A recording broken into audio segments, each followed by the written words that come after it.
Nama saya Ernika Wibowo dengan NPM 2206060170. Nama saya Jesslyn Felis Kamajaya dengan NPM 2206060183.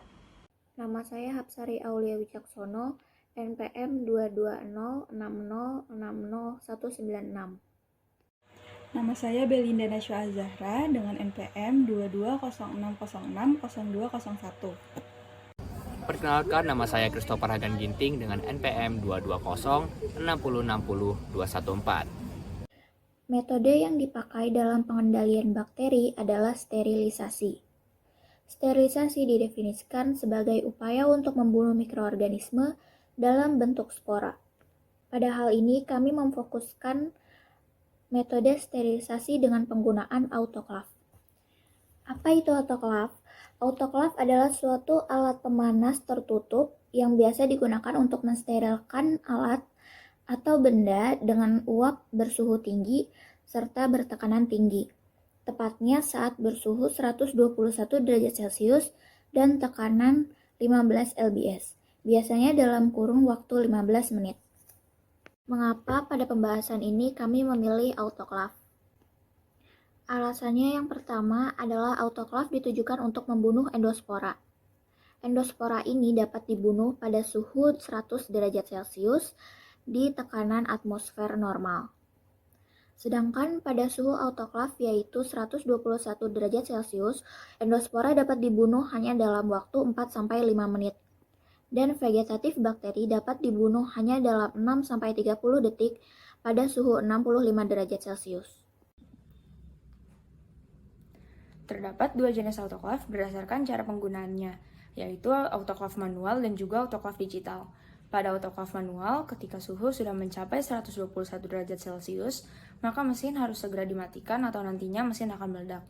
Sedangkan pada autoklaf digital, ketika suhu sudah mencapai 121 derajat Celcius, maka suhu akan turun secara otomatis dan kemudian stabil pada suhu 50 derajat Celcius.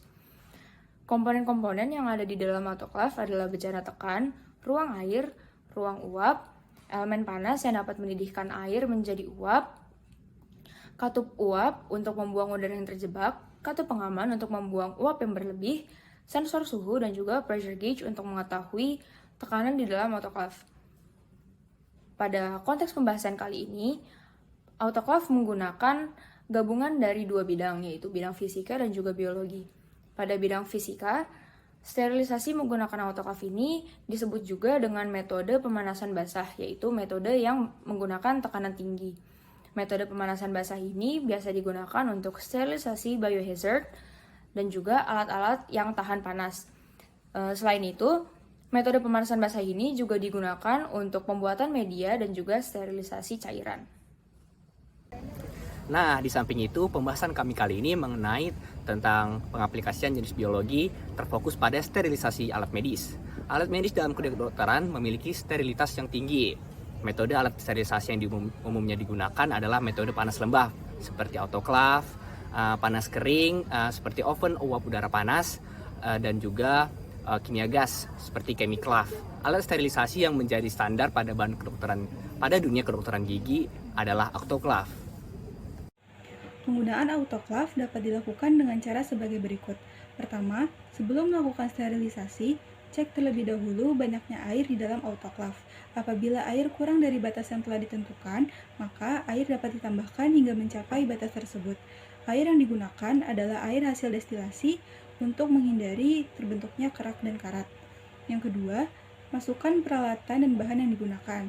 Jika mensterilisasi botol yang bertutup kuat, maka tutup botol dikendorkan terlebih dahulu.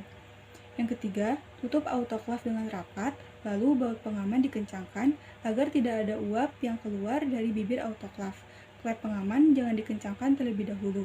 Yang keempat, nyalakan autoklaf, kemudian timer diatur dengan waktu minimal 15 menit pada suhu 121 derajat Celcius.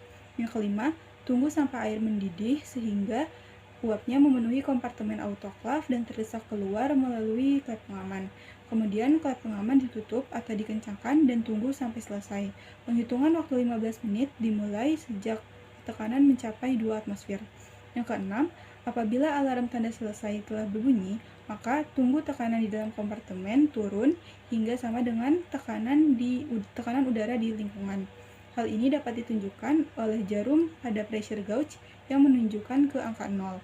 Kemudian, klep-klep pengaman dibuka dan keluarkan isi autoclave dengan hati-hati. Beberapa alat medis kedokteran gigi seperti pinset, gunting, dan terutama kaca mulut menjadi tempat yang sering ditumbuhi oleh bakteri sehingga memerlukan sterilisasi, yaitu salah satunya dengan metode autoclave. Beberapa contoh mikroorganisme yang sering ditemukan adalah, yang pertama adalah Staphylococcus aureus, yang merupakan bakteri anaerob, berbentuk kokus berkelompok, memiliki gram positif, dan sering ditemukan di kavitas oral, terutama saliva atau air ludah. Bakteri ini merupakan penyebab pembentukan nanah pada kasus infeksi atau luka.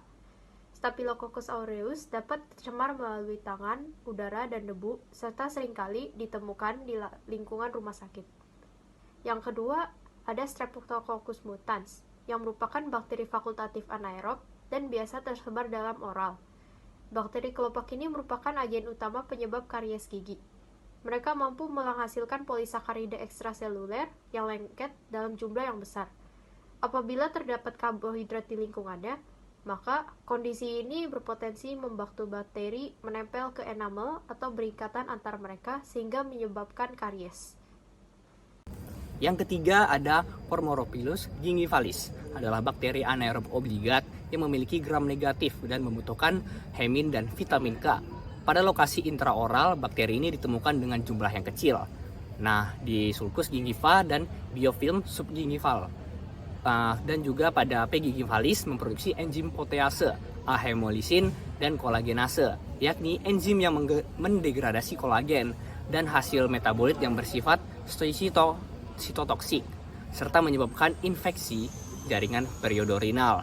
Yang keempat ada Candida albicus. Nah, Candida albicus ini adalah yeast dari golongan Deuteromyioda. Spesies ini adalah penyebab infeksi oportunistik yang disebut sebagai Candidadis pada kulit, mukosa, dan organ dalam manusia. Sekian penjelasan saya tentang autoclave dalam penggunaan sterilisasi di dunia kedokteran gigi. Terima kasih.